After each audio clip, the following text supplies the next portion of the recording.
You're on a path in the woods, and at the end of that path is a cabin.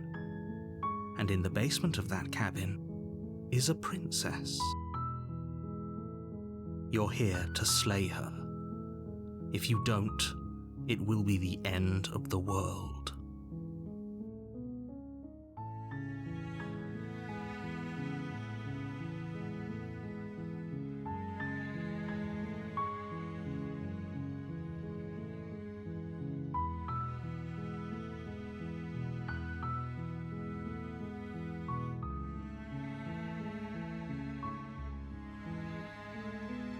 I'm talking about the end of everything as we know it. No more birds, no more trees, and perhaps most problematically of all, no more people. You have to put an end to her.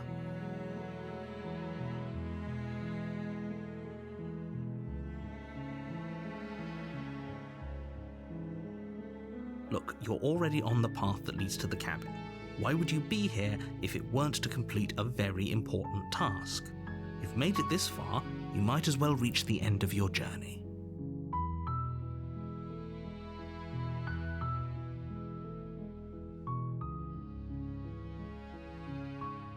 She's not dangerous. She's just a princess.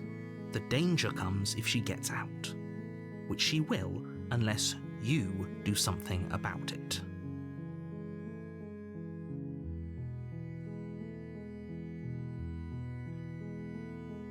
While I appreciate the mental exercise, we are running up against a bit of a ticking clock.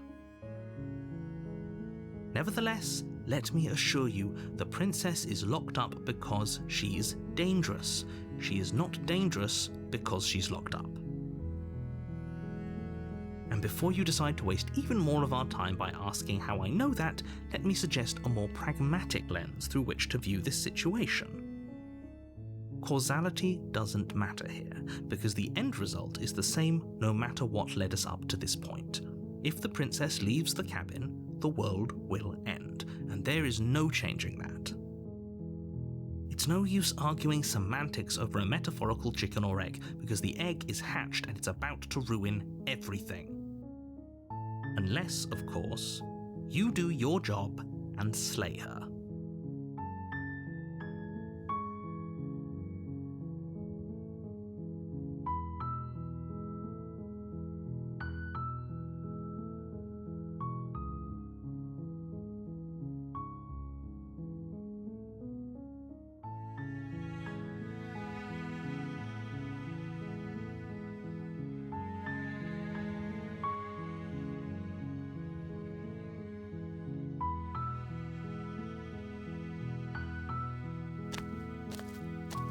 You make your way up the short path to the cabin. You'll find the princess within. A warning before you go any further.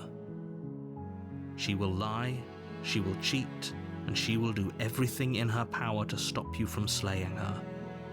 Don't believe a word she says. We're not going to go through with this, right? She's a princess. We're supposed to save princesses, not slay them. Ignore him. He doesn't know what he's talking about.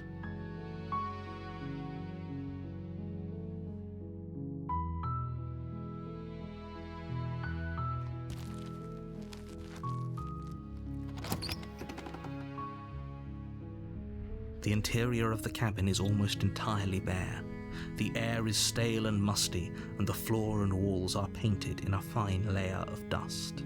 The only furniture of note is a plain wooden table.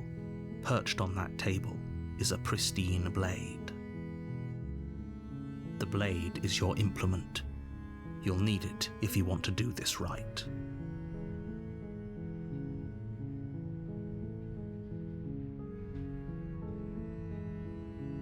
You take the blade from the table. It'd be rather difficult to slay the princess and save the world without it.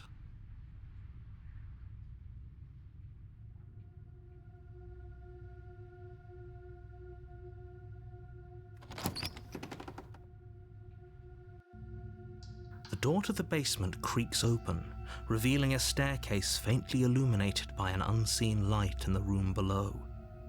This is an oppressive place. The air feels heavy and damp, a hint of rot filtering from the ancient wood. If the princess really lives here, slaying her is probably doing her a favor. Her voice carries up the stairs. Who's there? She sounds dangerous. It's almost as if she's the one in charge down here.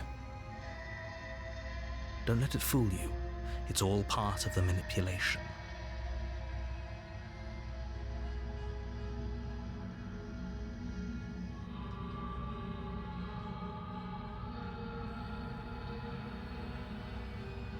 Good. You're still listening to reason.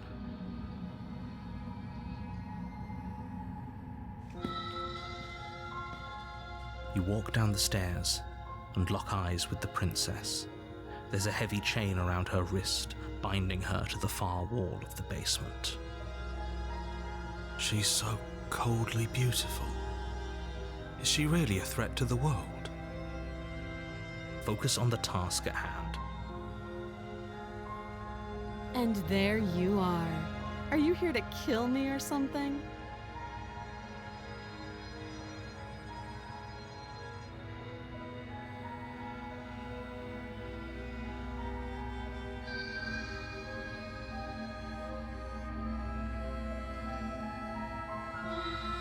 Then why did you bring a knife with you? How about you drop it, and then we can chat? She makes a compelling point. What if we just dropped the blade and talked? Look at her. It's not like she's a threat. Don't you dare. It's fine. We can decide what we want to do after we talk to her. Maybe she really is a monster, but killing someone in cold blood isn't very becoming of us. The blade tumbles out of your trembling hands and drops to the floor with an unceremonious clang. Thank you. Maybe now we can just talk. Against your better judgment, you step forward to speak with the princess face to face, unarmed. We'll be fine. I don't know what you're hoping to accomplish here, but I can assure you there's no reasoning with her. Just make sure you don't forget about the blade on the floor. You're going to need it. So here we are. What an awkward start to a relationship.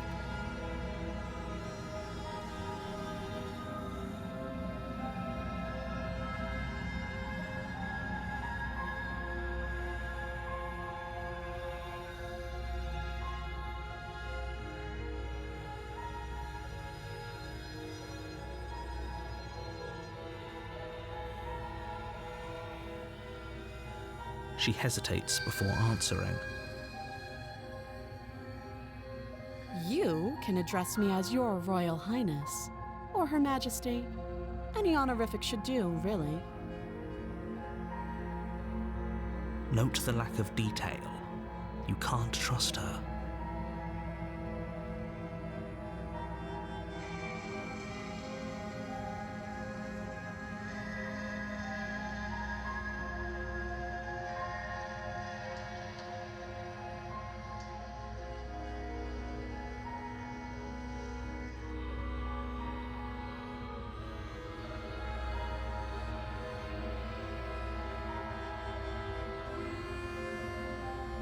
Do you?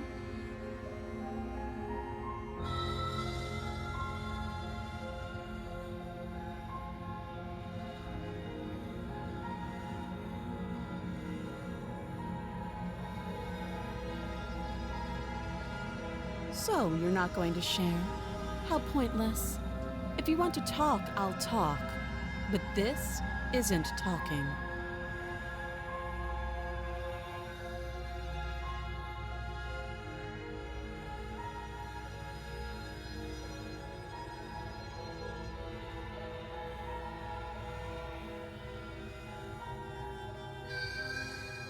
Don't just tell her that. Is that why they threw me down here? but I don't want to hurt anyone. I like the world, I think. I don't remember much about it, to be honest. I've been down here a long time. Just how long has she been down here? If I'm supposed to be capable of ending the world, then how did I wind up here, chained to a wall? Have they told you why I'm allegedly so dangerous?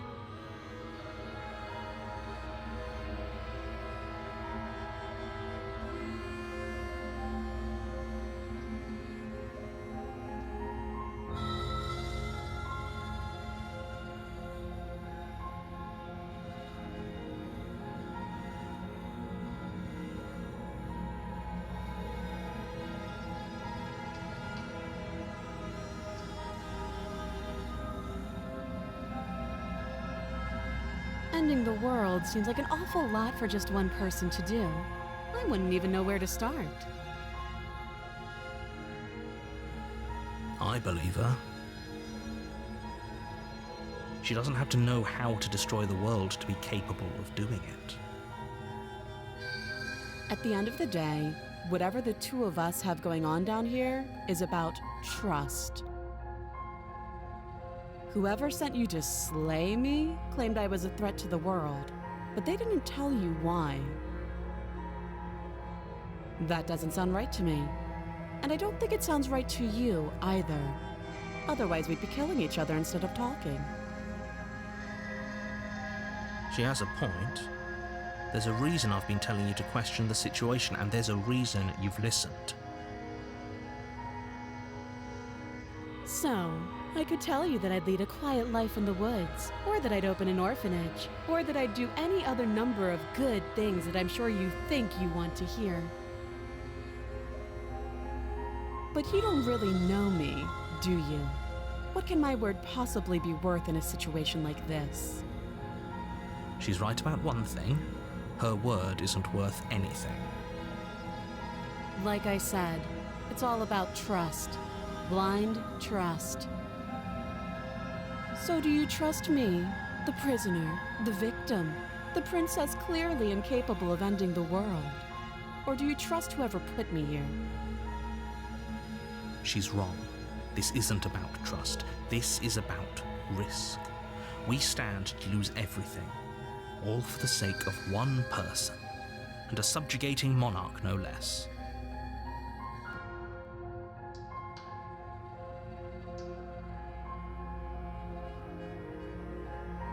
Too long.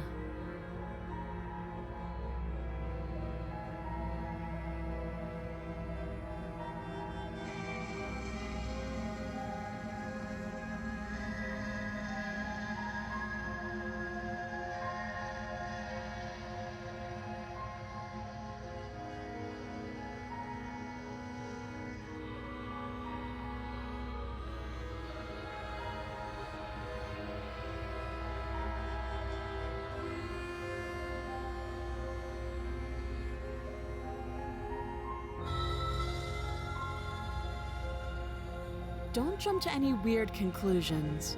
We're two people who have met each other. By definition, we have a relationship. You can't.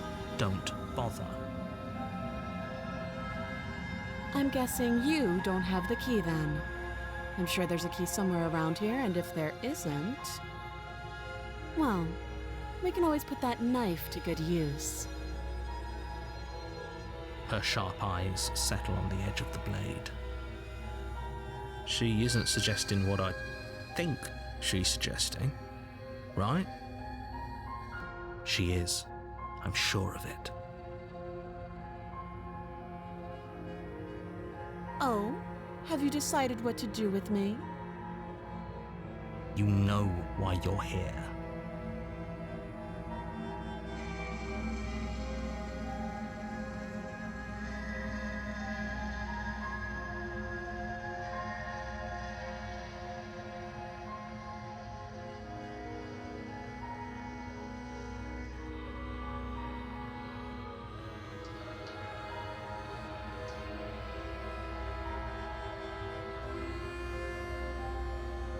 That seems like a pretty good compromise. Leaving her alive is too risky. If you don't deal with her soon, she will find a way out. One way or another, I'm going to find a way out of here. You can make it easier for both of us if you help. And if you don't, I can promise that you'll come to regret that decision. You have to make a choice. Let's hope for all our sakes it's the right one.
Oh, for the love of...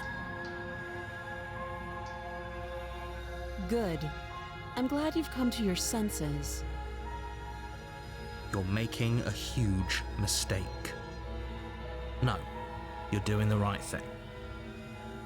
You walk up to the chains binding the princess to the wall and give them a tug. They're large and heavy, far too solid for you to even imagine trying to break them apart. If you don't have the key, maybe you should go looking for it. I'm sure it's somewhere upstairs. Doubtful. Whoever locked the princess away down here intended for her to never see the light of day. They wouldn't have just left the key to her chains somewhere in the cabin.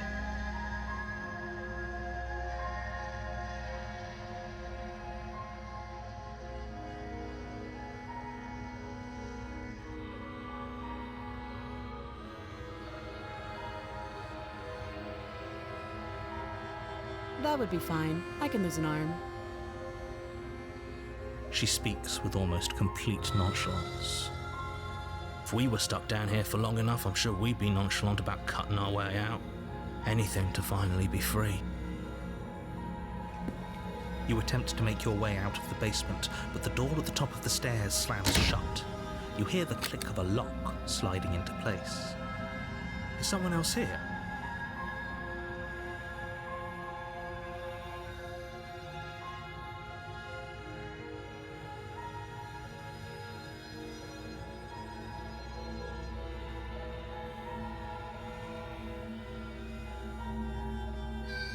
Your shouts and pleas are met with silence. You're here to slay the princess, and you won't leave until the task is done. You try the door, but it's locked from the outside. I'll repeat myself once again. You're here to slay the princess, and you won't leave until the task is done. You make your way back to the bottom of the stairs. This would have been so much easier if you'd simply slain her like you were supposed to. Easier for whom? Easier for everyone. I heard the door slam. They locked you down here too, didn't they? The knife. Pick it up and cut me out of here. You won't like what happens if you do that.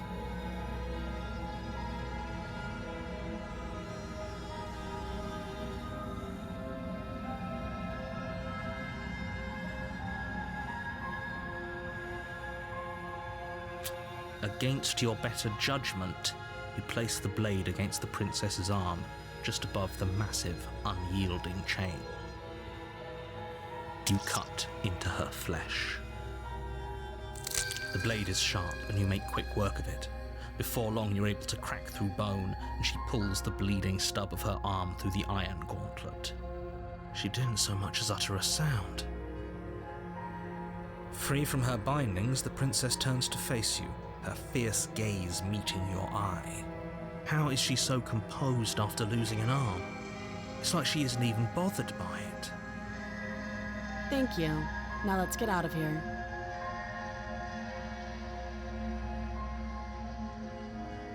No, we won't have any of that. The stakes are too high. You can't just let her escape into the world. No, I just can't let her escape into the world. As the princess approaches the bottom stair, your body steps forward and raises the blade. Wait, this isn't fair. You can't just do that. Watch me.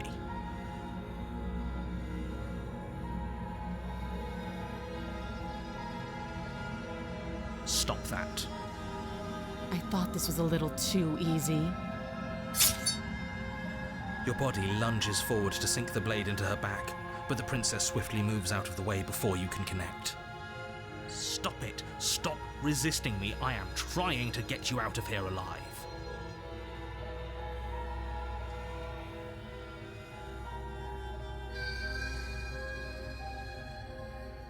The blade. Move the blade. You're doing your best to help me, aren't you? I can see the conflict in your eyes. I'll make this quick. She steps forward and pries the blade from your rigid hands. Maybe I'll see you in another life. And then she slits your throat with an almost clinical ease. Her face remains unchanged as she watches you collapse to the ground, blood flowing from your butchered neck. This is the end, isn't it? I'm afraid it is. Everything goes dark, and you die. I hope it was worth it.